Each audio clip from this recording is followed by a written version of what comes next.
بسم اللہ الرحمن الرحیم۔ کرمان کے بادشاہ حضرت مظفر کرمان شاہی تھے، جو کہ اپنے وقت کے اولیاء اللہ میں سے تھے اور بادشاہ وقت بھی تھے۔ رات اللہ کی عبادت میں گزرتی اور دن مخلوق خدا کی خدمت کرتے ہوئے گزر جاتا۔ آپ کی ایک صاحبزادی تھی اور اس سے انہیں بہت محبت تھی، اور اپنی بیٹے کی تربیت خالص دین انداز میں کی تھی۔ صبر، تقوی، عبادت، یہ ساری صفات اس میں تھی۔ جب بیٹی جوان ہو گئی تو آپ کو اس کی شادی کی فکر ہو گئی۔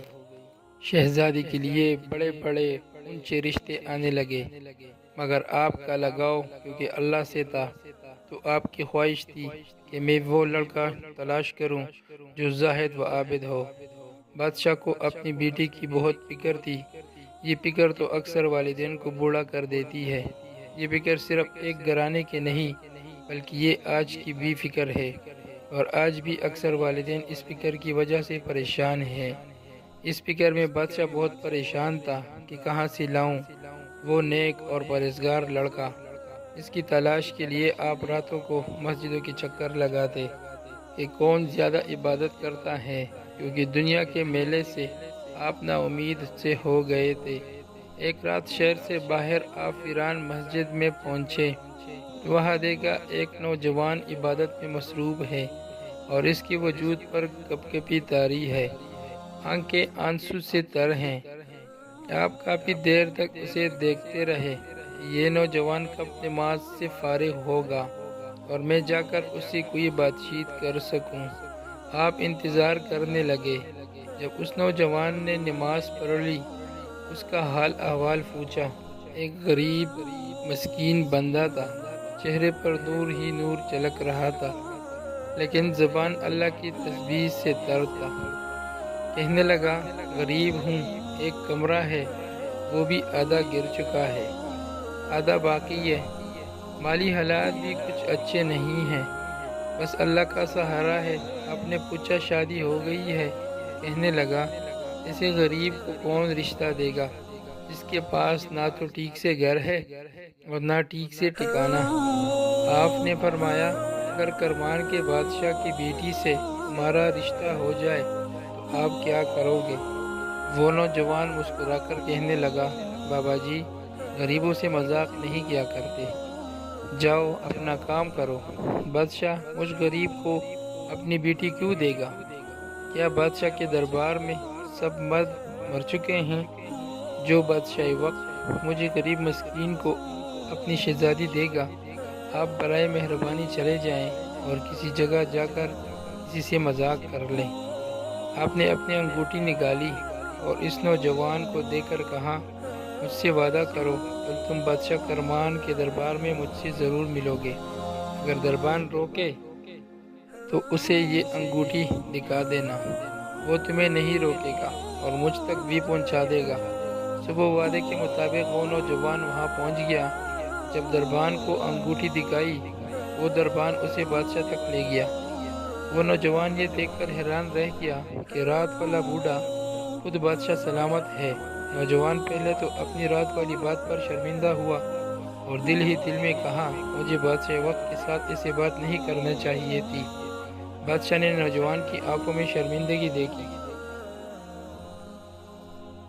تو بادشاہ نے کہا، پریشان نہ ہو، تمہاری کسی بات سے خفا نہیں ہوں، بلکہ میں تو خوش ہوں، اللہ نے مجھے تم جیسا داماد دے دیا ہے۔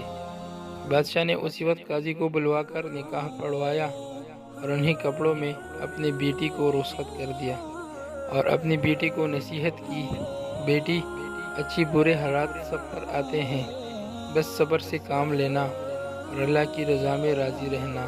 مجھے امید ہے اللہ پاک تمہارے ساتھ ہے اور وہ تمہیں کبھی بھی بھوکا نہیں رہنے دے گا۔ نوجوان بہت خوش تھا۔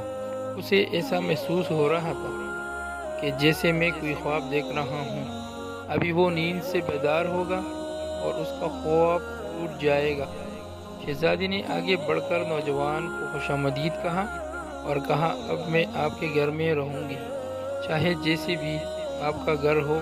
اب میں اپنے والد بادشاہ حضور کے ہاں زیادہ نہیں رکوں گی۔ وہ نوجوان اپنی بیوی کو لے کر اپنے گھر پہنچا اس نے دروازہ کھولا اور دلہن نے ابھی اپنا ایک پاؤں گھر کے اندر داخل ہی کیا تھا کہ اسے کڑے پر ایک روٹی کا ٹکڑا نظر آ گیا۔ اس نے اپنا پاؤں باہر نکال لیا اور کہنے لگی یہ کیا ہے؟ دلہا بولا میرا کھانا پکانے والا کوئی نہیں ہے، میں نے سحری کے وقت روزہ رکھنے کے لیے روٹی پکائی تھی، آدھی روٹی افطاری کے لیے رکھی ہے۔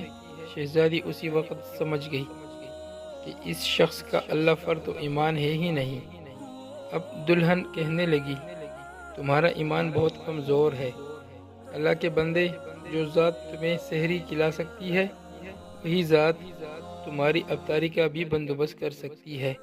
اس گھر میں یا تو یہ روٹی رہے گی یا پھر میں رہوں گی، جاؤ پہلے اسے اللہ کی راہ میں صدقہ کر کے آؤ، پھر میں تمہارے گھر میں قدم رکھوں گی۔ اس نوجوان نے روٹی اٹھائی اور اللہ کی راہ میں صدقہ کر دی، اور اللہ نے اس کی ایک روٹی کے صدقے کرنے میں ایسی برکت ڈالی کہ کبھی بھی انہیں روزی کا مسئلہ نہیں ہوا، کیونکہ اس کا ایمان اللہ پر ہی تھا۔ وہ جانتے تھے کہ اللہ وہ ہے جو پرندوں چرندوں کو کھلا سکتا ہے، ہم تو اشرف المخلوقات ہیں، ہمیں کیسے بھوکا مرنے دے گا۔ پھر وہی ہوا، اللہ نے ایک روٹی صدقہ کرنے کی وجہ سے ساری زندگی کے لیے رزق کا اہتمام کر دیا۔ سبحان اللہ، اتنا مضبوط تھا ان کا ایمان کہ آج یہ مثالیں ہمارے گھروں میں کہیں بھی نظر نہیں آتی، نہ ہم مردوں میں اور نہ ہی عورتوں میں۔ شاید ہی کہیں یہ ممکن ہو۔ اللہ ہمیں صبر و شکر کی دولت سے مالا مال کر دے اور ہمارے گھروں میں رحمت اور برکت نازل کر دے، آمین۔